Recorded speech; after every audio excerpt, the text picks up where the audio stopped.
The region urged to brace for floods, and in sport, the Windies captain expecting big things from young batting star Shimron Hetmyer. I'm Ricardo Roberts, and this is Caribbean in 10 for Tuesday, July 24. I'll be back with the details in just a moment. Passion for what she believes is unmatched. I wanted to get to the point where you can shake me off that perfect piece. She's a book-off radio host, philanthropist, and motivational speaker. And I said, I'm going to write you a check for $10,000, which I'm not.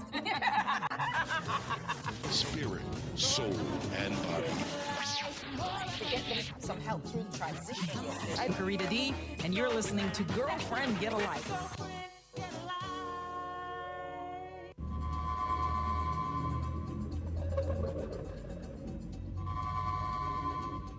A robot dance is an unusual element for the Tobago Heritage Festival, but this feature in the 2018 opening production helps to shape the story of 4 teenagers caught up with technology.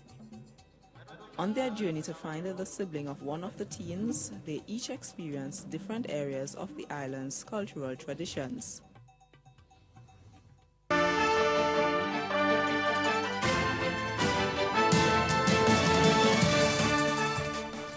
The Caribbean is being urged to brace for floods over the next 3 months. The warning comes from the Barbados-based Caribbean Institute for Meteorology and Hydrology, the CIMH, which says there's a potential for flooding and flash floods even as rainfall is forecast to be either at usual or lower levels for the peak of the wet season, with fewer wet days than usual.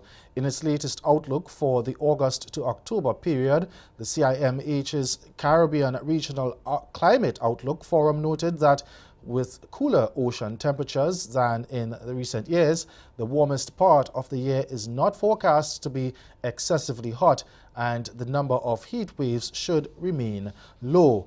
It added that some short dry spells are likely in most areas except for Belize and the Lesser Antilles, and there is potential for flooding and flash floods across the region. In Antigua and Barbuda now, the Tobacco Control Bill, which prohibits smoking in public places, was passed after debate in the lower house yesterday. Health Minister Malwin Joseph says the legislation seeks to eliminate the damage of second-hand smoke and that the government has an obligation to protect those who are innocent bystanders. The bill places several restrictions on smokers and people involved in the tobacco business.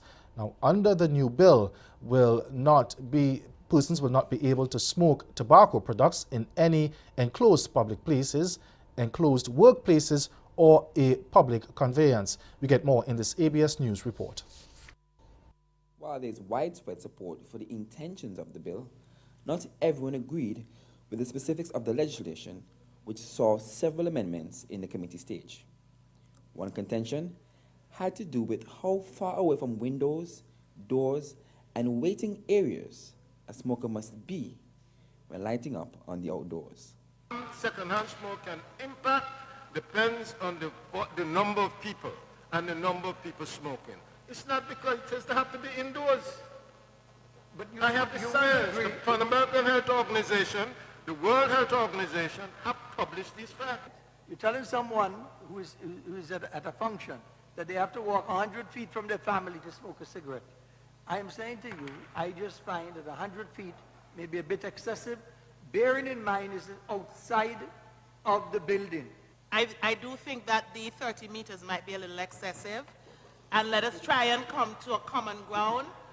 Let us say 15 meters or something to that extent. I agree that there ought to be some amendment to that. 30 meters, I think, is way too excessive. Mr. Chairman, with respect, it would appear to me, sir, that the majority view seems to be that the 30 meters is a bit far. Yeah, strike a compromise, please. So 15 meters, it appears to be that is what most of my colleagues are in agreement with. Minister Joseph believes his colleagues' tendency to scrutinize each other's actions demonstrates the inherent checks and balances at every level of the ABLP administration. Officials in the Dominican Republic say nearly 70,000 Haitians have been deported during the first 6 months of this year as measures to control the illegal entry of Haitians into the Spanish-speaking country are intensified. The Directorate of Dominican Immigration, DGM, says for the first 3 months of the year, nearly 35,000 Haitians were deported during migration controls or expelled to the border. In May, nearly 11,000 Haitians were sent back home, and in April, nearly 11,500 were deported.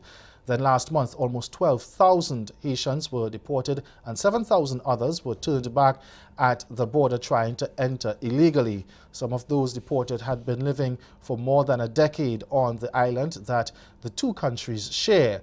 A national plan for the regulation of abroad and the extension of temporary residence cards granted to Haitians will expire on August 26 this year, and most of the 239,000 Haitians who have not been able to regularize their status will be under threat of deportation. The DGM says it's urgent that Haitian authorities enter into discussion with the Dominican Republic to avoid a possible massive repatriation in the coming months. Stay with us, your Midday Sport is next.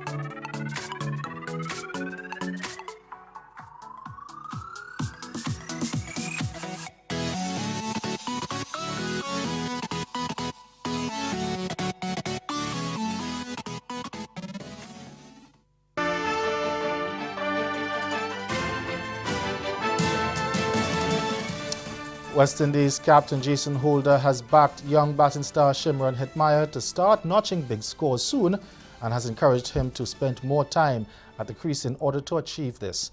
The 21-year-old top scored with 52 in Sunday's first one-day international against Bangladesh as West Indies failed to overhaul 279 and plunged to a 48-run defeat at the National Stadium at Providence. Yeah, it's something that him and I have been talking about for a little while. You know, he's probably one of the better players to spin in our dressing room, and he's also one of the few left-handers that we have in the middle order. You know, I just encourage him, to go deep. You know, I spoke to him last night before the game, and one of the things we spoke about is him backing down to at least the 35th over before he starts to go and starts to expand. You know, probably the situation in the game today maybe had dictated him to go a little deeper than the 35th, down to probably the 40th over, and then giving the hitters at the end enough leeway to come in and execute their game, but it's something we just spoke about as well, but he's a young, talented player. I think he will learn as time goes on, and we just got to, invest some time in him. West Indies were looking dangerous when Hetmyer was involved in a 40-run third wicket stand with superstar Chris Gayle, who made 40 from 60 balls with a 4 and a pair of sixes. But in the 22nd over, Hetmyer turned down a quick single and short third man with Gayle past the point of no return, leaving the Windies' most experienced batsman stranded. And while Gayle was not his usual explosive self, Holder said there was no cause for concern. I think everybody expects Gayle to be his normal dominant self, We just want him to impose himself on the power play. He's been one to do that. Maybe the surfaces are one, and you could probably blast through the power play and such, but, again, he adjusted his game quite well and picked up a few singles for us up front. He obviously got his odd boundary here and there, and I felt he was looking, pretty good. That's unfortunate with the run out. Obviously, we just need to tighten up on that area as well. And that's Caribbean in 10. Join us again at 6:30 for Caribbean Newsline. Good afternoon.